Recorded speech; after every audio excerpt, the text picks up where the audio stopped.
queridos irmãos, estamos de volta para darmos continuidade às lições da palavra, lição, revista Palavra e Vida. Estamos na 11ª lição. A lição de hoje tem como tema Quando a adversidade é o sofrimento. Lição escrita pela educadora religiosa, irmã Marlene Baltazar, baseado em Lamentações de Jeremias, capítulo 3, versos de 1 a 26. Nós vamos ler o texto e vamos estar orando e assim tirando lições para a nossa vida. Assim diz o texto da palavra de Deus, Lamentações 3, de 1 a 26. Eu sou o homem que viu a aflição pela vara do furor de Deus. Ele me levou e me fez andar em trevas e não na luz. Deveras, ele volveu contra mim a mão de contínuo todo dia, fez envelhecer a minha carne e a minha pele, despedaçou os meus ossos.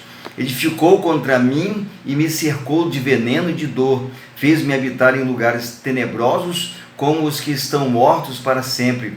Cercou-me de um muro e já não posso sair. Agravou-me com grilhões e bronze. Ainda quando clamo e grito, ele não admite a minha oração. Fechou os meus caminhos com pedras lavradas, fez tortuosas as minhas veredas, fez-se-me como urso à espreita, um leão de emboscada, desviou os meus caminhos e me fez em pedaços, deixou-me assolado, entesou o seu arco e me pôs como alvo a flecha, fez que me entrassem no coração as flechas da sua aljava. Fui feito objeto de escárnio para todo o meu povo e a sua canção todo dia.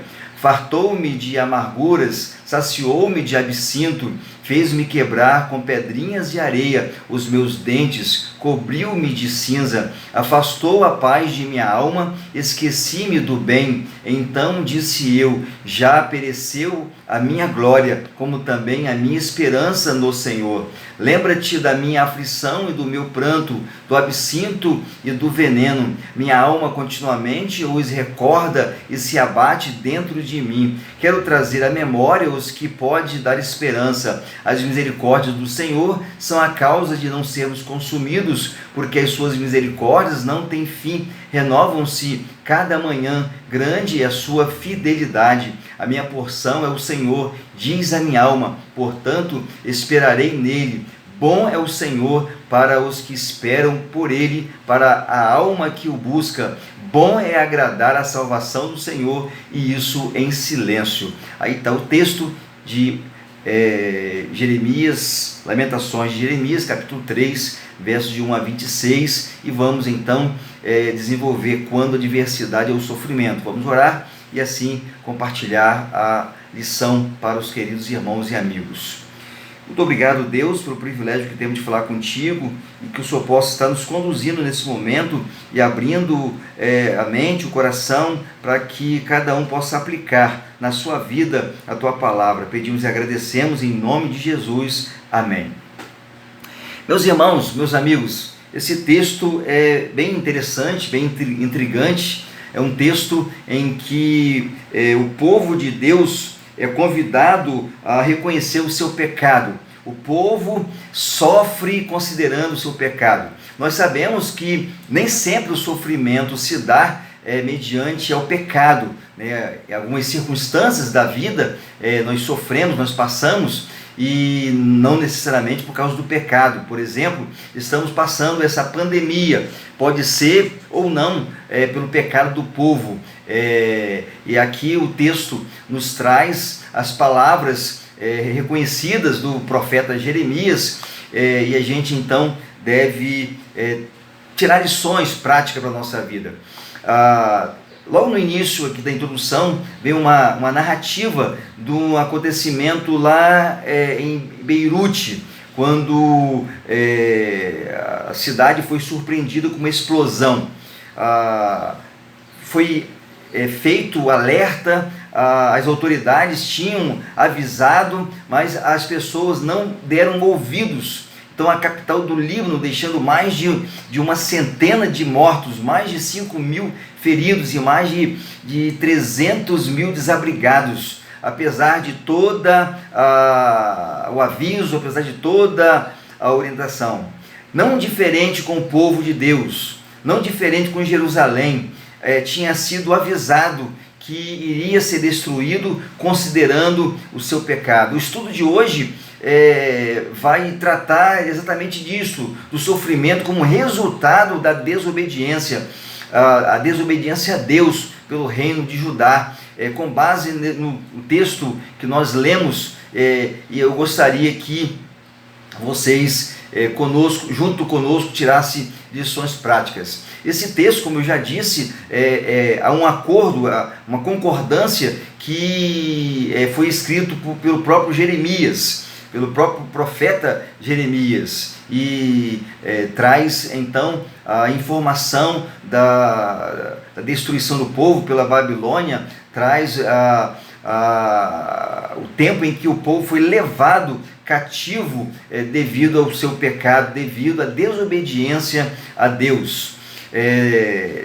Esse livro é um livro considerado poético, mediante a isto, um livro que a interpretação não é feita semelhante a outros. As regras de interpretação não são como os livros históricos, ou os evangélicos, ou as cartas de Paulo. A forma poética usada é o acróstico, ou seja, cada verso começa com uma letra do alfabeto e assim o texto é dividido. O livro está estruturado em 5 poemas, formando assim os 5 capítulos. E a primeira reflexão é o sofrimento como o castigo de Deus. Há muita gente que tem uma ideia de Deus completamente diferente. A Bíblia diz que o nosso Deus é misericordioso, o nosso Deus é bondoso, o nosso Deus é amor. Só que o nosso Deus ele é justo. O nosso Deus ele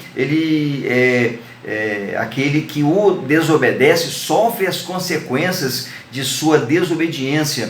Então, Lamentações corresponde aos dias finais do reino de Judá e a destruição de Jerusalém, exatamente pelo fato do povo ter cometido pecado contra Deus. O povo estava completamente longe de Deus e sofre então o juízo prometido por Deus. Praticamente toda a população de Judá foi arrasada pelos babilônicos. Somente os mais pobres foram deixados espalhados por todas as cidades e regiões rurais para trabalhar cultivando a terra. O templo também foi destruído, o povo ficou sitiado, as jovens eram forçadas e havia dificuldades de alimentação, escassez completa de alimentação. Praticamente as crianças se desfaleciam mediante a falta de alimentação. As ruas estavam completamente sem vida, desérticas. Muitos foram mortos, os corpos jogados pelas ruas, queimaram e destruíram a cidade quando os babilônios atacaram Judá, os seus vizinhos, que antes o encorajavam a se unir a eles para atacarem Babilônia, agora o abandonaram e alguns até mesmo se uniram para saquear Jerusalém. O povo levado ao cativeiro se assenta a chorar, dependura as harpas. Tudo o que estava acontecendo era castigo de Deus mediante a desobediência. A atitude dos líderes religiosos propiciou uma profunda crise na fé e esperança do povo. Quando o povo de Deus é derrotado, a causa principal nunca é o poder do inimigo, mas a sua própria fraqueza produzida pelo pecado. Uma das lições mais evidentes desse livro é o caráter justo e soberano de Deus. Nós já falamos que o nosso Deus é um Deus amoroso, é um Deus misericordioso, mas também é um Deus justo. Da mesma maneira que Deus é santo, é misericordioso, é amoroso, Ele é justo e fiel em todos os seus propósitos. Os poemas mostram Deus como a figura central do drama da história e não o homem. É a partir do caráter de Deus que o povo é julgado e o povo é punido. Deus não nos permite escolher as consequências. Nós sabemos, irmãos, quando a gente peca, quando a gente se desvia das orientações de Deus, sem dúvida nenhuma, a própria palavra de Deus, ela nos orienta que as consequências, ela vêm rapidamente. Por isso que é necessário a gente estar colocando cada vez mais a vida nas mãos de Deus e buscando o Senhor para que a gente possa continuar a nossa caminhada aqui nesse mundo, temendo a Deus, buscando a Deus, em comunhão com Deus, para que a gente não sofra as consequências dos nossos pecados. A Bíblia fala que todos nós somos pecadores e é uma realidade. E nenhum de nós fica impune pelo seu pecado. Nos primeiros 7 versículos do capítulo 3, a gente pode ver o sofrimento porque passava o povo. Era consequência das suas escolhas. Deus estava usando uma nação incrédula, a Babilônia, para punir o pecado. Essa nação é chamada de... tem vários textos, tem várias frases que faz referência aos babilônios, a vara do seu furor. Essa é a nação chamada a vara do seu furor, para mostrar o sofrimento do povo. O autor usa expressões como: fez andar em trevas, esmagou os meus ossos, me cobriu de amargura e aflição, cercou-me com um muro e prendeu-me com correntes, porque Deus não muda, nele não há nem sombra de variação. O que diz, ele cumpre, o profeta avisou.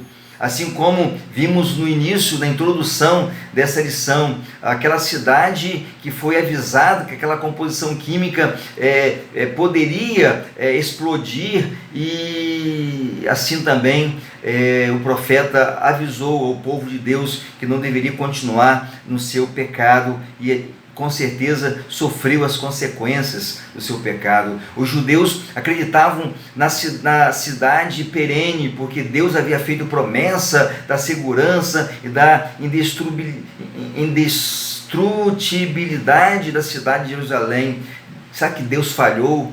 É claro que não. Foi o homem, foi o pecado do homem que fez com que Deus agisse como ele agiu. Foi a desobediência. Nós sabemos, meus queridos irmãos, que quando Deus faz uma promessa a seu povo, essa promessa está condicionada à obediência. Havendo obediência, há bênção. Havendo desobediência, há maldição. Vejamos o preço que o povo de Judá pagou por afastar-se de Deus. Suas orações não eram mais respondidas.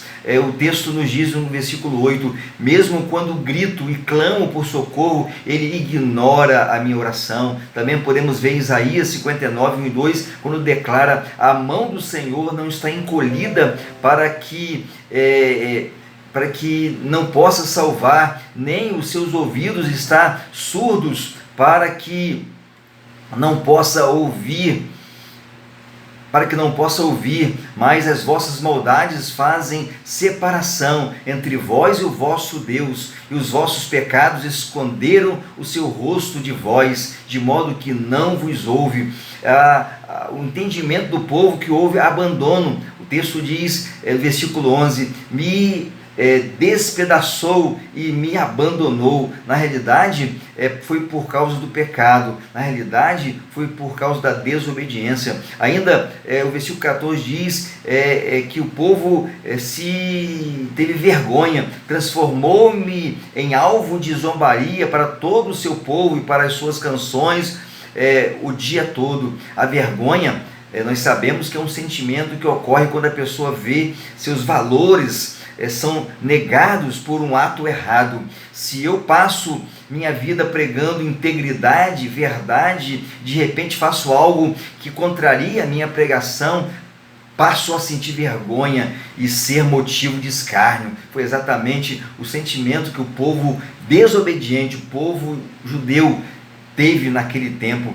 Falta de paz. Afastou-se a paz de mim, esqueci-me do que deseja a felicidade. Versículo 17, nós sabemos que a paz é uma experiência que só aquele que vive em comunhão com Deus pode explicar. O povo se distanciou de Deus e consequentemente perdeu a paz, perdeu a esperança. Versículo 18 diz: a minha força já se esgotou, como também a minha esperança no Senhor. Vimos aí, meus queridos irmãos, várias consequências das desobediências do povo, e o povo então sofreu. Nós sabemos historicamente que o povo babilônico, o povo caldeu, um povo que realmente oprimia aqueles que eram levados cativo na sua terra, e foi exatamente o que aconteceu pela desobediência ao povo de Deus. Por fim, o terceiro ponto: mesmo em meio ao sofrimento, é possível ter esperança. Nós precisamos alcançar essa realidade, porque o que estamos passando neste tempo, muita gente tem desistido, mas é necessário que a gente esteja depositando em Deus toda a confiança. Nem todo sofrimento acontece por causa do pecado naquele que está sofrendo. A paixão de Cristo, mais do que comprova essa verdade. No entanto, muitos sofrimentos acontecem por causa do pecado, e foi exatamente isso que aconteceu com o povo de Deus, com o povo judeu. Deus está sempre pronto a perdoar. Se o povo abrir o coração, se o povo confessar os seus pecados, se o povo voltar para Deus, Deus é misericordioso e recebe o seu povo de volta. O texto de Lamentações 3, 21 a 23 mostra isso. Quero trazer à memória o que me pode dar esperança. As misericórdias do Senhor são a causa de não sermos consumidos. Nós sabemos que nem todo o povo foi consumido, parte do povo sim, mas nem todo o povo foi consumido. Isso é misericórdia de Deus, isso é graça de Deus, e as misericórdias do Senhor não têm fim, renovam-se a cada manhã. Grande é a tua fidelidade. O profeta declara que é melhor pensar no que traz esperança, é melhor estar colocando a vida nas mãos de Deus. Ele confia em que Deus terá ainda misericórdia do seu povo. O sofrimento do povo era consequência do seu pecado, pois se tratava de um castigo. O povo sofria mediante a ter virado as costas para Deus. Se não reconhecermos nossas transgressões, não seremos capaz de buscar em Deus suas misericórdias. Deus age por meio do sofrimento para nos ensinar lições preciosas, e foram apresentadas a vocês para terminar, para pensar e agir. A certeza do sofrimento, das ameaças de Deus sobre a desobediência, deveria levar o povo ao arrependimento. O problema é que Judá cometeu adultério espiritual, e cometeu adultério quando buscou seus vizinhos pagãos. Em vez de obedecer a Deus e clamar a Ele por segurança, buscou segurança em mãos humanas. Que triste situação de um povo que poderia ter vitória. Colheu os resultados de suas escolhas erradas, afastou-se do Senhor e perdeu a sua proteção. Muitos são infelizes, porque o lugar de Deus em sua vida é ocupado por valores secundários, mas ainda há tempo de voltar para o Senhor, ainda há esperança. Quando há esperança, há vida. E meu desejo e minha oração, meus queridos, assim como o povo de Deus naquele tempo foi maltratado pelo pecado, pela desobediência, se porventura você está afastado de Deus e sente a mão de Deus na sua vida, volte para o Senhor, porque Deus é misericordioso. Se você pedir perdão pelos seus pecados, o Senhor Deus pode recebê-lo nesse momento. É só você colocar a sua vida nas mãos de Deus. Que Deus possa nos abençoar, e que esse texto que levou o povo de Deus a tomar conhecimento do seu pecado e a necessidade de retornar para Deus, possa fazê-lo também nessa oportunidade, quando você nos assiste como Igreja Batista em Parque São Mateus. Deus abençoe a sua vida ricamente. Amém.